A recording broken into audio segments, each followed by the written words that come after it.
A favela, or sometimes known as a shanty town or a spontaneous settlement, or even in India, such areas can be known as bastis, is shown in this picture to my left. You can see if you look really closely into the photograph that housing is extremely densely close, packed together, very high density housing.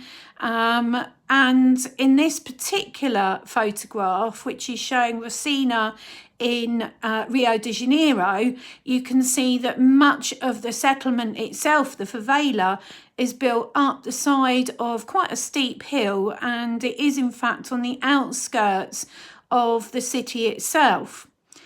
Many cities like Rio de Janeiro that have had the growth in favelas experience massive urbanisation. Inward migration from the outside of the cities, predominantly from poorer, perhaps more rural areas, have led to the almost spontaneous growth of these areas. Rural-urban migration to areas like Rosina has been happening for many, many years now, but in more recent times it has become more obviously known, especially when looking at the quality of life in these areas and how they are so different to other parts of the city, such as Rio in Brazil. Rosina, in this picture, you will see later on in the lesson that it does experience some huge challenges for its residents. It's a particularly vulnerable place to live in. I've already mentioned that it's up the side of a steep sort of terrain, which can pose problems in heavy rainfall. Over 70,000 people live in this area as of the last census taken in 2011. Most of those people are working in informal employment, therefore there is very little sort of welfare surrounding the actual employment itself. However, there are people that make huge successes of living in Rosina. So as you progress through the lesson, you are going to see a little bit more about what a favela is, and particularly like its characteristics. You are also going to see a little bit about residents that live in favela, taken from a BBC News report.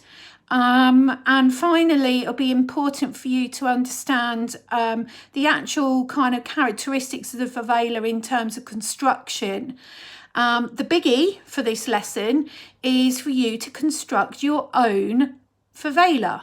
Now, I don't mean, a life-size model in the sort of back reaches of Basildon.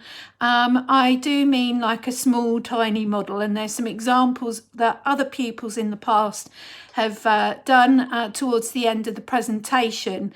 But your model, you might want to start thinking about what materials you have available perhaps at home, or if you are in school, that you can perhaps ask any teachers that are supporting you at the moment.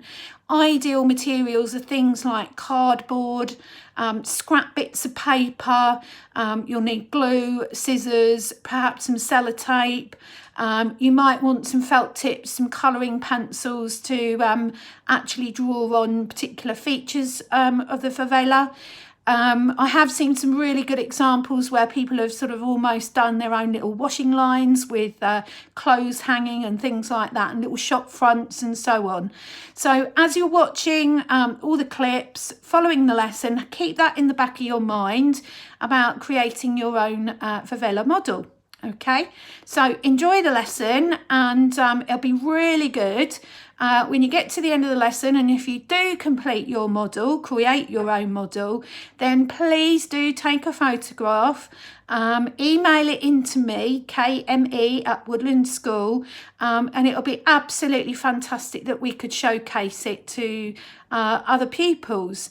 And who knows, when we are back at school, it'll be brilliant for you to bring your model into school for other pupils to actually see. Okay, so enjoy the lesson. You're not going to see me again. Just follow all the instructions on the different slides. And yeah, stay safe, and do hope to see you soon. Take care. Bye.